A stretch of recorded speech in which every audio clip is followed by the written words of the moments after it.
Bueno, ahora sí vamos a trabajar la parte introductoria del curso de Mecánica del Sólido 1. Una vez que ya hemos definido todo lo que tiene que ver con reglas de juego, de cómo va a ser evaluación, en fin, todo lo que está en el programa del curso.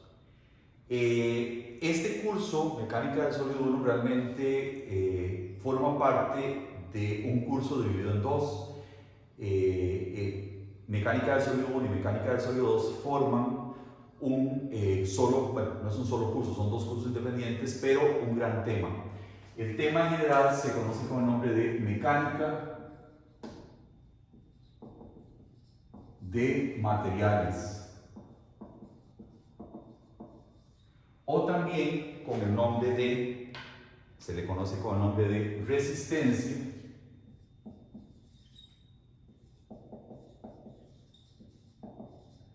de Materiales.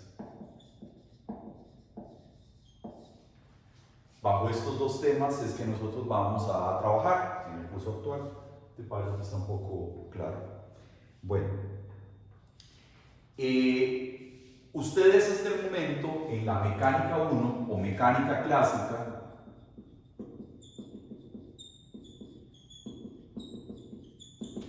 vieron los cuerpos como cuerpos rígidos,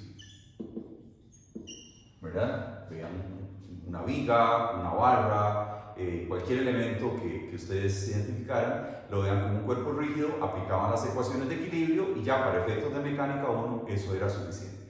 Pero ustedes no veían ninguna propiedad del material del cual estaba formado ese cuerpo. Ustedes no se preguntaban, no se preocupaban porque fuera de madera, de acero, de concreto, etc.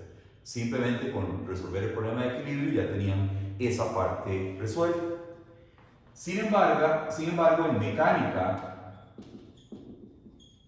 de materiales,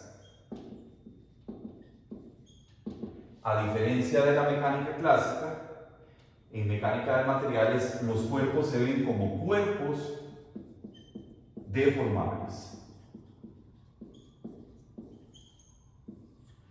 Ahora sí vamos a ver la posibilidad que tiene un cuerpo sometido a cargas externas a deformarse. Puede ser que se haga más largo, se haga más corto, se tuerza, en fin, cosas que le pasan como consecuencia de esa presencia de cargas externas, ¿verdad?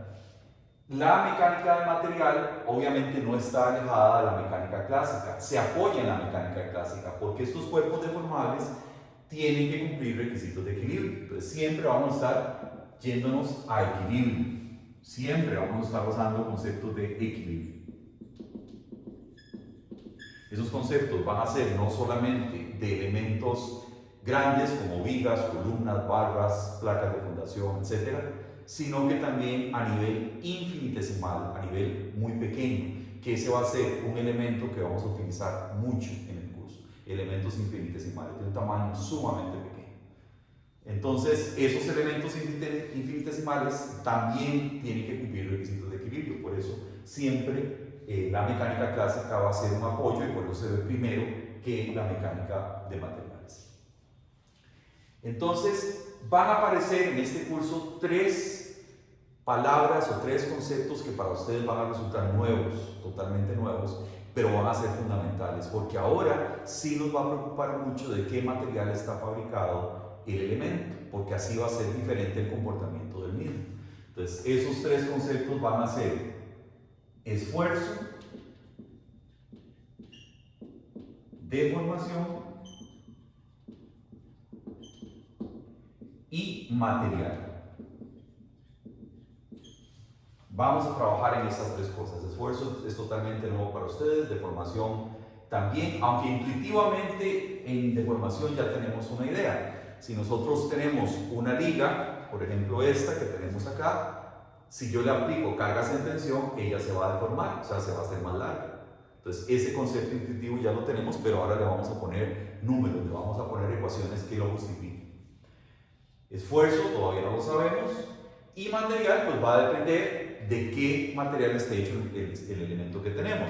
En este caso está hecho de hule. Eso permite que se deforme mucho, es un material muy deformable. Pero si yo hago este mismo elemento que tengo aquí, tipo liga, la hago en acero, me va a costar mucho más deformarlo. Entonces tendré que aplicar cargas muy grandes para poder deformarlo. Entonces ahí el material juega un papel fundamental. Los materiales típicos en ingeniería civil son, bueno, concreto, acero, concreto reforzado, acero solo, madera, aluminio, cobre con menos importancia y muchos otros más, pero sobre todo en nuestro entorno esos son los que más funcionan. Cada uno tiene propiedades muy específicas y se comporta diferente uno respecto a otro cuando sometemos el elemento a cargas. Eso lo aprenderemos a lo largo del curso, ¿verdad?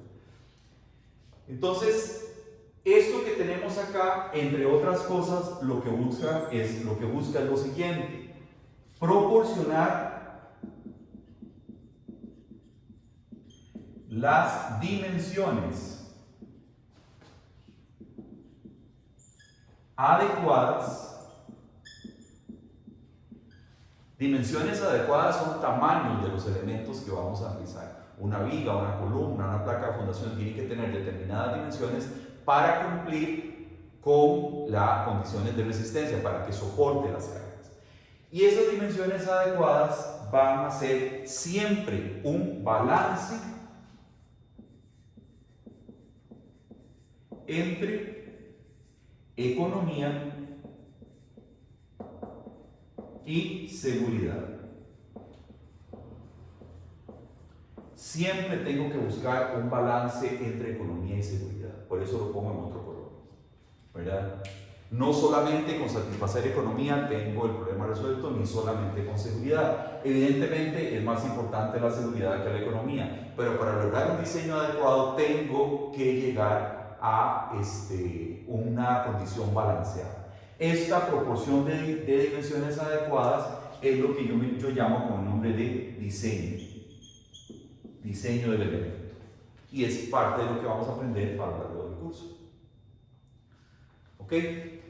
Entonces, vamos a continuación a hacer un esquema, como imaginándonos que nosotros fuéramos una oficina de diseño. Vamos a hacer un esquema de cuáles son los pasos que se deben seguir para lograr,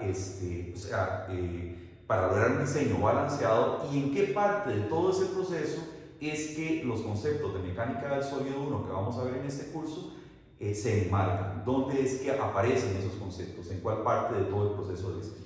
Entonces es lo que voy a ver a continuación. Vamos por acá.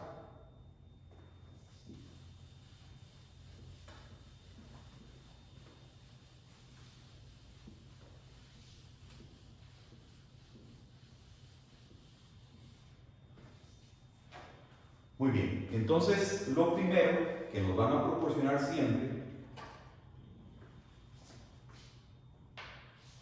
lo primero que siempre nos van a dar son los planos arquitectónicos.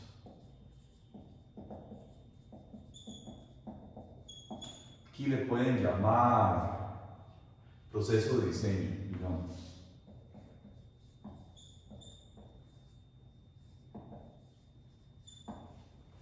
Nos van a proporcionar los planos arquitectónicos. Si ustedes trabajaran en una consultoría, ustedes tienen una consultoría, pues puede ser que tengan ahí arquitectos o no. Si no, pues un arquitecto es el que va a hablar primero con el cliente le va a decir, bueno, quiero un edificio para tal uso, van ahí a llegar a un acuerdo de qué materiales, si lo van a hacer en acero, si lo van a hacer en concreto reforzado, en madera, en fin. Una cuestión ya de diseño espacial y de funcionalidad, de todo esto que lo resuelve el arquitecto normalmente. Y entonces llega una propuesta de planos arquitectónicos, donde el arquitecto va a proporcionar y va a dar aproximadamente las dimensiones de todo, de los espacios, de las vigas, de los muros, de las columnas, sin todavía resolver el tema de si la estructura es capaz de mantenerse en pie, porque eso nos corresponde más a los ingenieros. Estoy hablando de la concepción de la separación entre arquitectura e ingeniería civil que existe en Costa Rica y en muchos países de América Latina. Habrá países en los cuales un arquitecto tenga la posibilidad de hacer diseño estructural, o un ingeniero puede incluir más en la parte de diseño, pero nosotros normalmente lo trabajamos así. Entonces tenemos aquí una serie de planos, ¿verdad? Esos planos me van a dar a mí, no sé, cierta información de la estructura, por ejemplo, que es una estructura, bueno, aquí yo estoy haciendo un esquema de cálculo, que es una simplificación, eso ya uno lo hace más adelante en el proceso de diseño, pero digamos que logro yo darme cuenta que es una estructura de acero, que va a estar hecha de marcos son estos que tenemos acá, va a ser para uso de una bodega, en fin, una serie de información que va a ser fundamental para continuar con el proceso de diseño. Entonces, toda esa información ya yo la tengo, ¿verdad? Preliminarmente, esta es una primera etapa, ¿verdad?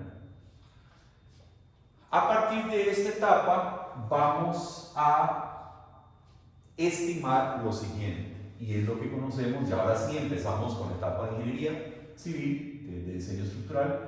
Vamos a trabajar lo que se conoce como determinar las cargas externas. Las cargas externas son todas aquellas cargas que están afectando a la estructura o que están exigiéndole a la estructura y tiene que ser la estructura capaz de soportarlas. Las cargas externas normalmente se dividen en dos grandes grupos. El primero van a ser cargas permanentes o también se le conoce con el nombre de cargas muertas, aunque cargas muertas no es como un término muy formal, pero bueno, están las cargas permanentes dentro de las externas. ¿Quiénes están dentro de ese grupo? Bueno, por ejemplo, el peso propio. El peso propio de los elementos, de las vigas, de las columnas, de los muros, todo eso es parte de los pesos propios de cargas que están siempre presentes en la estructura. Yo no puedo quitar una viga, digamos, entonces ese peso propio siempre va a estar dentro de la estructura, por eso es una carga permanente. Peso propio de tanto de los elementos estructurales como no estructurales, como de no estructurales. Estos son conceptos que ustedes van a ir entendiendo más adelante en la carrera, por ahora son como preliminares, pero bueno, los decimos. ¿Quiénes son los elementos estructurales? Bueno, los que permiten que la estructura se mantenga en pie, los que exigen que la estructura se mantenga en pie. Placas de fundación, vigas, columnas, muros, etc. Los muros puede ser que sean solamente de cerramiento, entonces si solamente están sirviendo para cerrar espacios, no cumplen una función estructural, sería un elemento no estructural. Pero si cumple una función estructural, es dentro de los estructurales. Y todo lo que es no estructural tiene que ver como con acabados. Por ejemplo, bueno, paredes divisorias, cielos rasos, techos, lámparas, todo eso. Que no es no estructural porque no se requiere de ellos para que la estructura se mantenga en pie. Esa es la diferencia entre ambos. Pero entonces, el peso propio, tanto de elementos estructurales como no estructurales, son cargas que siempre van a estar presentes en la estructura, siempre. Y luego viene otro tipo de cargas que son las temporales. A esto se le conocen como cargas vivas. Vivas o temporales, y es que pueden cambiar en el tiempo. O sea, yo puede ser que diseñe una estructura con fines de que esta estructura sea una bodega, pero después se convierte en un edificio de aulas o un edificio habitacional. No es lo usual, pero puede pasar. Entonces, esas cargas de ocupación de la estructura cambian en el tiempo. Inclusive un edificio de aulas, como en este momento, por ejemplo, solamente está siendo sometido los edificios de ingeniería que están prácticamente desocupados, solamente están actuando las cargas permanentes, no las cargas temporales, porque las cargas temporales las aportamos nosotros, ustedes y yo. ¿Quiénes son? Bueno, por ejemplo, las cargas temporales dependerá del uso de la estructura. Por ejemplo, están las personas, los muebles. Los muebles también son cargas temporales porque puede ser o no que esté, ¿verdad? Puede ser que yo remueva todos los muebles de un lugar y entonces esa carga se va. O que yo meta más muebles y lo vuelva una carga temporal más grande. Las cargas permanentes, normalmente yo hago un cálculo de acuerdo a los planos estructurales, cuánto pesa cada uno de los elementos y voy poniendo esas cargas. Las cargas temporales usualmente se dan por metro cuadrado, peso por metro cuadrado. Y esto usualmente está ya regulado en códigos. Dependiendo del uso que yo le vaya a dar a la estructura, si es para uso habitacional, para oficinas, para bodegas, etc., yo voy a tener un peso por metro cuadrado de cargas temporales dependiendo del uso. Esto va a depender del uso. Y hay un tercer tipo de cargas dinámicas, de cargas externas, que son las cargas dinámicas.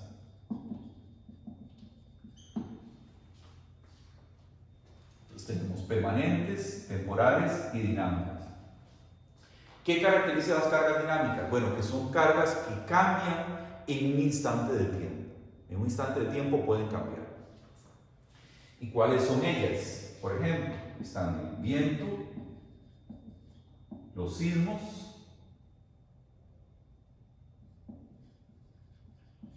el oleaje,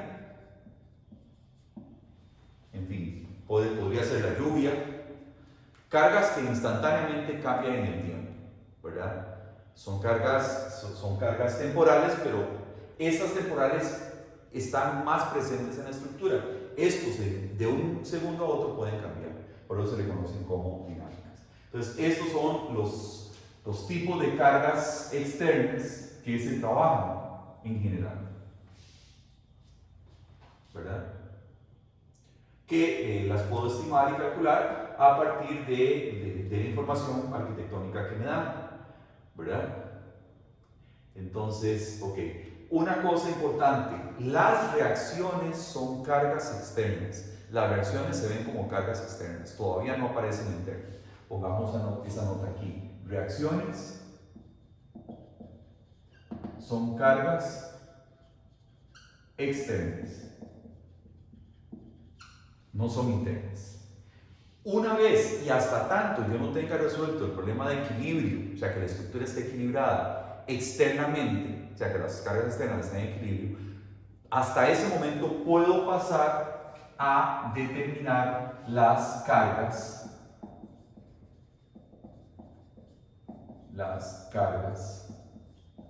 internas. Las cargas internas van a aparecer, primero tienen que estar equilibradas las externas para poder yo trabajar en las internas. Y las internas aparecen cuando yo hago cortes en los elementos. O sea, si yo tengo una viga y la corto, ahí me van a aparecer cargas externas necesarias para mantener el equilibrio del elemento, ¿verdad? Ahorita vamos a hacer un esquema de eso. Y vamos a tener 4 tipos. Van a ser axial, flexión, cortante y torsión. Las cargas internas se van a resumir en esas 4 tipos. Puede ser que existan todas, puede ser que un elemento solo exista una de ellas, en fin. Estas 3 ustedes las conocen de mecánica 1. Torsión va a ser nueva para ustedes y la van a aprender en este curso. Entonces, bueno, hasta este momento vean que primero paso por cargas externas, luego paso por cargas internas. Y a partir de las cargas internas es que yo voy a poder calcular los esfuerzos y las deformaciones.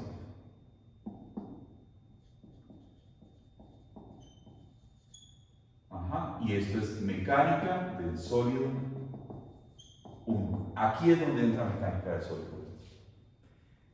Vean que tengo que conocer los diagramas de cargas internas para poder calcular esfuerzos y deformaciones. No puedo hacerlo a partir de las externas jamás. Entonces, por eso es que esto tiene que estar bien repasado.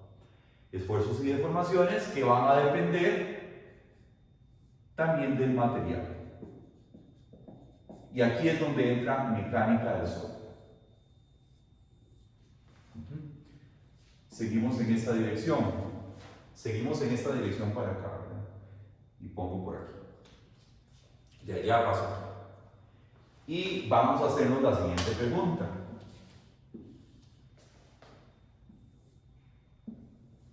Vamos a hacernos la siguiente pregunta. ¿Se cumplen los valores límite según el material? Esta pregunta es muy importante. Resulta que cada material, por eso es que el material va a ser fundamental, tiene valores límite. Si yo aplico cargas que exceden ese límite, el material se rompe y eso no lo puedo permitir. Ahí es donde tengo que cumplir con seguridad, ¿verdad? O puede ser que yo le dé dimensiones demasiado grandes a un elemento, la someta a cargas muy bajitas y el material quede desperdiciado porque estoy muy lejos de ese límite. Entonces ahí tengo un desperdicio de material, o sea, un diseño antieconómico. Entonces, me tengo que hacer siempre esta pregunta. Vean que de aquí, de 1, bueno, estoy pasando aquí ahora. ¿Se cumplen esos valores límite? Voy a tener dos posibles respuestas. Sí, esto implica diseño concluido. Y la respuesta también puede ser, aquí sería un sí y aquí sería un no. El no puede estar debido a dos situaciones. A un diseño inseguro.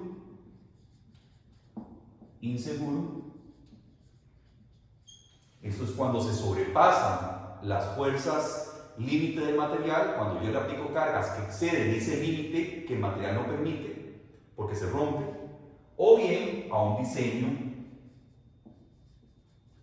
poco económico. Diseño antieconómico. Y el diseño antieconómico se da cuando yo más bien proporciono dimensiones al elemento muy grandes respecto a los valores límite que él tiene. Entonces tengo un desperdicio del material. Eso lo vamos a ir analizando a lo largo del curso. Entonces, si mi respuesta es esta, aquí el diseño no está concluido. Y entonces tengo que pasar de 2, volver acá, aquí 2. Si mi respuesta es no, tengo que pasar acá y tengo que hacer un replanteo de mi estructura. Tengo que ver si cambio las dimensiones, si cambio de material, si cambio de longitudes, etc. Una serie de cosas que tengo que hablar con el arquitecto y decirle no me está dando la estructura. Hay partes de la estructura que se vuelven inseguras o que son antieconómicas. Cambiemos las dimensiones porque me está dando un diseño extremadamente costoso, en fin. Entonces, eso implica replantear el proyecto original y volver a seguir otra vez este mismo proceso.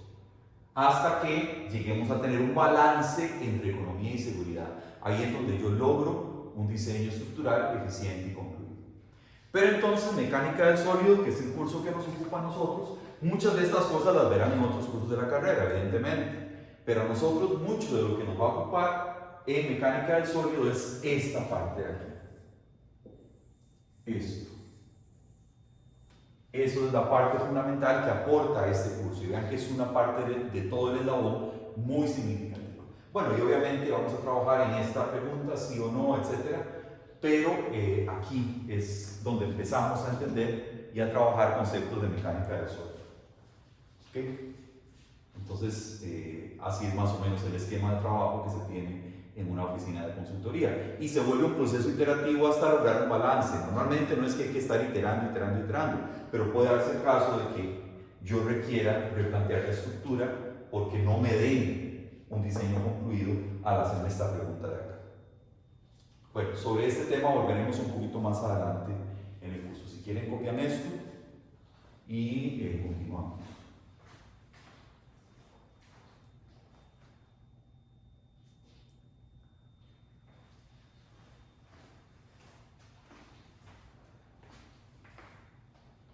Bien.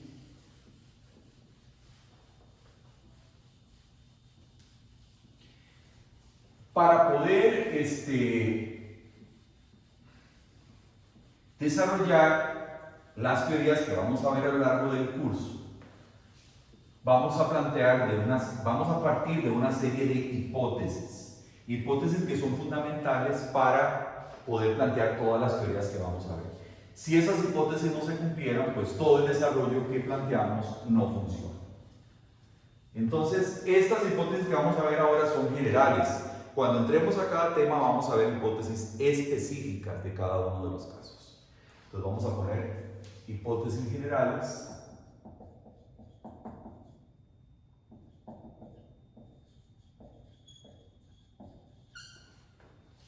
de mecánica del sólido 1. La primera va a ser material homogéneo. ¿Qué significa material homogéneo? Bueno, que todas las partículas que forman ese material tienen más o menos el mismo tamaño. Entonces, mismo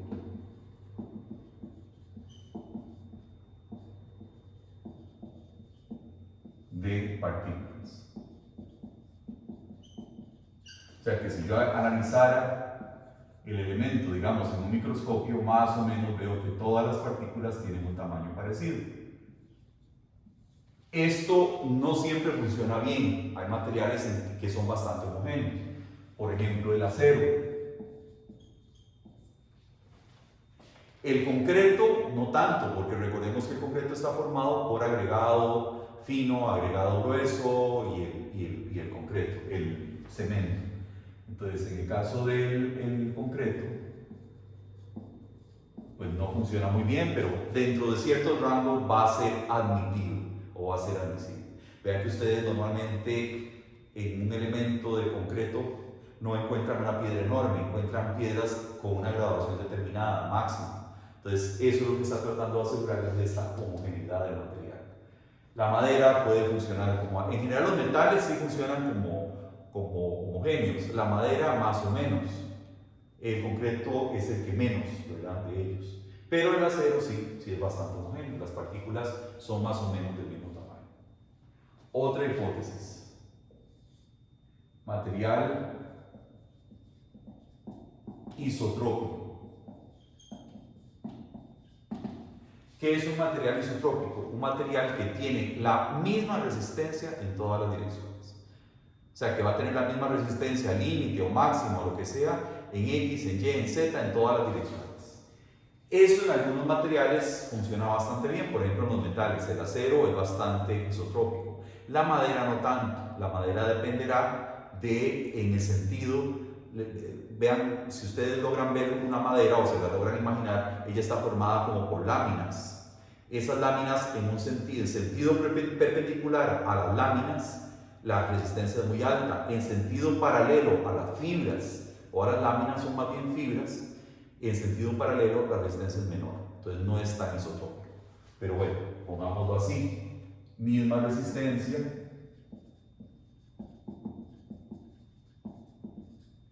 en todas las direcciones. Entonces tenemos aquí el acero, lo cumple muy bien. La madera no lo cumple muy bien. Pero bueno, en términos generales vamos a suponer que inclusive la madera se comporta como isotrópico para poder desarrollar las teorías, porque en materiales isotrópicos son más sencillas que en materiales que no lo sean. Entonces vamos a suponer que sí se cumple. Tercero, comportamiento elástico del material. Muy bien. El comportamiento elástico del material, primero les voy a hacer una explicación con esta liga y luego la escribimos.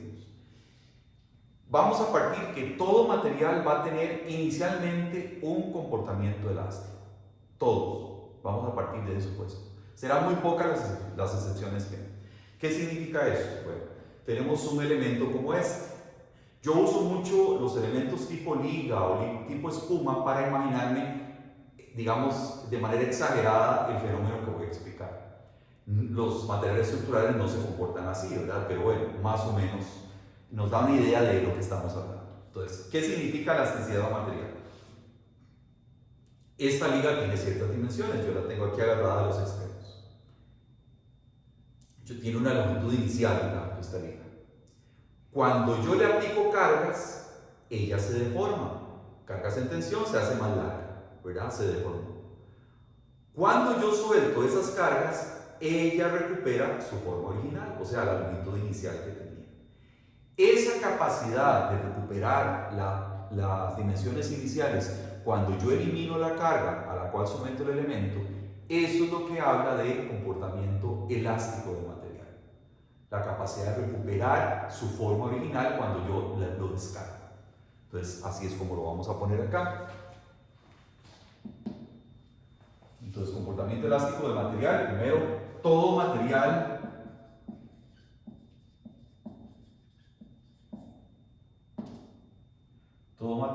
tiene un comportamiento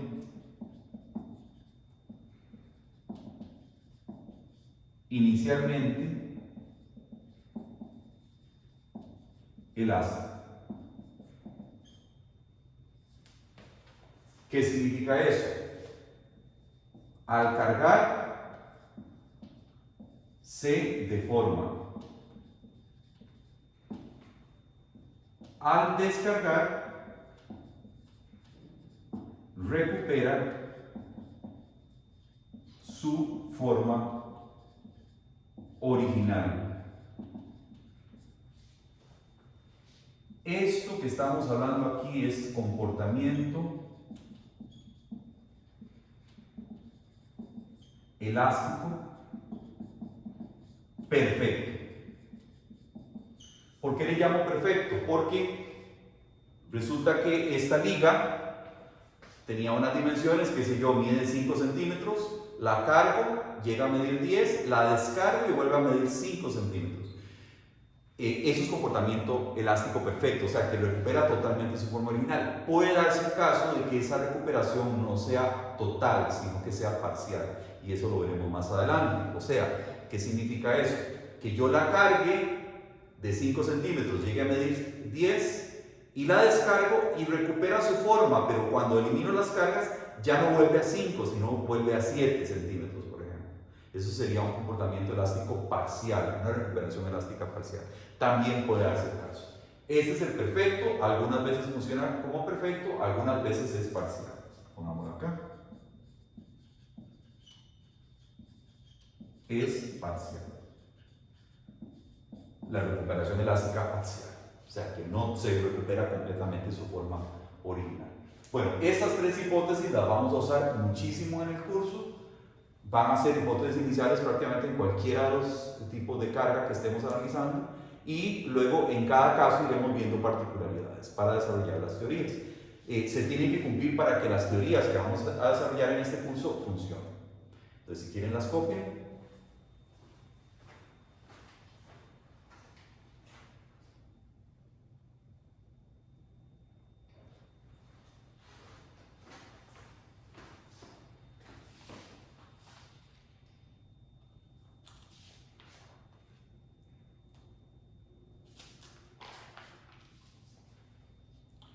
¿Okay? Y en esta clase de hoy lo que resta por entender o por analizar es algo que ya vimos en el esquema anterior, pero lo vamos a definir con más detalle. Y es lo que tiene que ver con fuerzas internas. Lo vamos acá.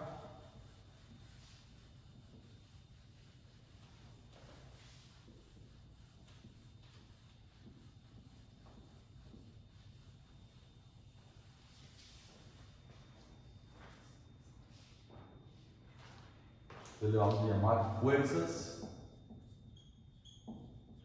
internas.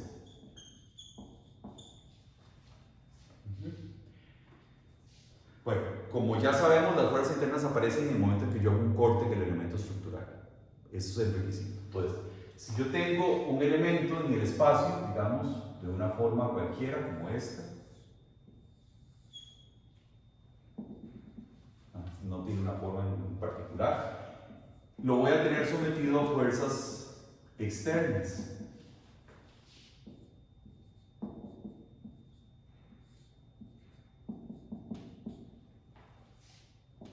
F1 hasta F4 van a ser fuerzas externas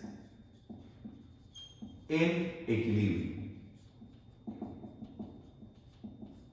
Recordemos que siempre tenemos que asegurar el equilibrio externo antes de llegar a hacer cortes en el elemento, porque si no está externamente equilibrado no puedo pasar a hacer cortes y equilibrarlo internamente. Entonces aquí aparecen fuerzas externas en equilibrio, ya vimos todos los tipos de fuerzas externas que pueden haber. Entonces ahora lo que voy a hacer es pasar un plano aquí,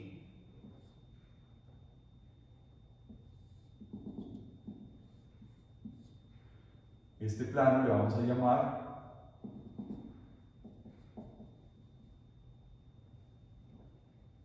plano de corte. O sea, voy a cortar esto en dos partes. Lo paso ahí en un momento. Y aquí esto se va a cortar. Entonces me voy a quedar con dos partes. La primera parte va a tener más o menos de esta forma. Aquí. Aquí tengo F1. Y aquí tengo F2. Ya esa parte no está equilibrada, entonces tienen que aparecer necesariamente aquí fuerzas internas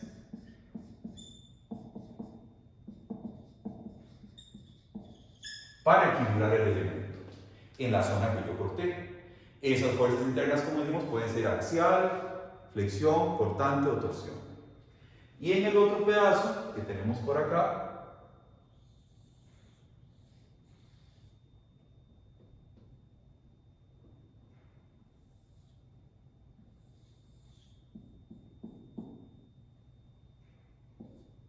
tenemos aquí F4 y por aquí F3.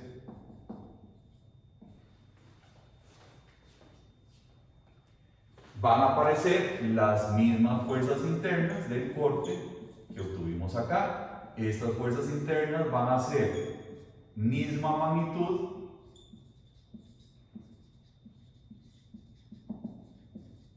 sentido o dirección opuesta.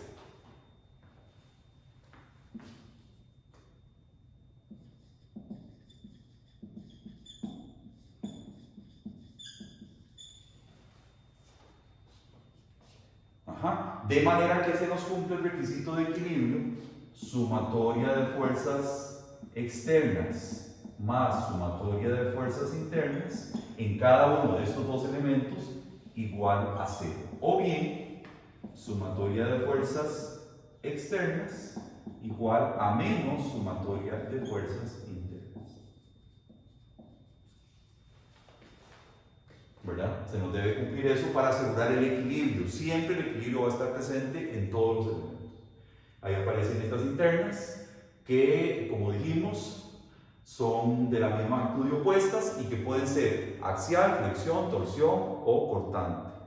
Pueden ser unas o todas ellas, dependiendo del tipo de carga al que esté sometido el elemento que tenemos acá. Muy bien. Una vez que tenemos eso determinado, las fuerzas internas que aparecen por hacer cortes, yo puedo llegar a determinar dónde está la fuerza interna más grande, ¿verdad? El mayor momento flexor, la máxima cortante, etc. Entonces, se identifica las fuerzas externas, las fuerzas internas mayores, no más mayores, las fuerzas internas mayores de todas las que hay. Eso sale de los diagramas de carga interna, ¿verdad? Donde tengo el máximo momento, la máxima cortante, etc. Se identifican esos puntos. Y entonces yo debo cumplir con la siguiente desigualdad. Fuerzas internas máximas.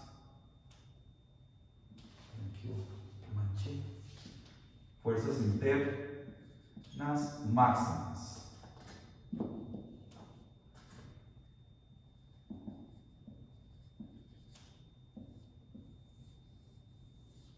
Las fuerzas internas máximas. Estas fuerzas internas máximas no dependen del material todavía.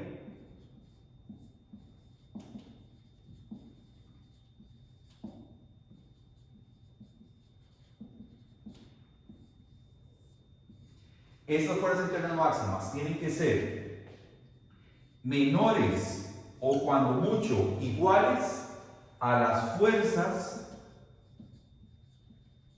límite del material. Vean que estoy haciendo una comparación entre dos cosas que vienen de lugares diferentes. Las fuerzas internas máximas dependen de mi estructura, de las cargas a las que esté sometida, y los cortes, etc. Estas no dependen del material, fueron las que ustedes aprendieron a calcular en mecánica 1. Y las voy a comparar con las fuerzas límites que sí dependen del material. Esas fuerzas límites ya las veremos en cada caso, no es lo mismo para el acero, ni para el concreto, ni para la madera, ni para el aluminio. Cada una va a tener fuerzas límites diferentes. Entonces se me tiene que cumplir esta desigualdad. De manera que para que haya un diseño adecuado, la desigualdad tiene que funcionar de esta manera. Las fuerzas internas de cada del elemento máximas tienen que ser menores que las límites, menores o cuando mucho iguales, por eso es una desigualdad menor o igual. Las límites siempre tienen que ser iguales o mayores, pero jamás menores. Si fueran menores se rompería, ¿verdad? Entonces, siempre para que haya un balance entre economía y seguridad, yo debo andar muy cerca de la igualdad, pero siempre buscando esta desigualdad. La desigualdad me da cierta seguridad. ¿Qué pasa si esto no fuera menor o igual? ¿Qué pasa si esto fuera mucho menor? Si las fuerzas internas fueran mucho menores que las fuerzas límite, aquí tengo un diseño antieconómico, un diseño muy caro.